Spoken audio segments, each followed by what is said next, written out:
So here's the position, here's the setup. It's real simple and it's really a lot of fun to do this. She's got that pulled up, and it's real important that she keeps that bottom knee tucked up tight.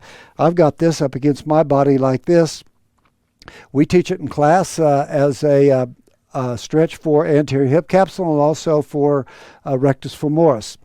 But we're not going to do that. We're thinking nerve now. We're thinking nerve. So when I come back like that and she starts to get a nervy pain into the quadricep muscles, okay, so I'll just take her to barrier into knee flexion and say, is that okay? Yeah, that's all right. Or no, that's a little bit, I'm feeling a little pain there. I back off a little to the inner barrier zone so that there's no pain. And then I ask her to tuck her chin. When she tucks her chin, it pulls it and she goes, yeah, I can feel that. And when she comes out, I will give it a little bit more, and then she tucks again, I will come off. She comes out, I tuck. She comes out. This is a flossing, and it's pretty good. A lot of people, that's not enough. They need a little more hip extension, so you pull the hip extension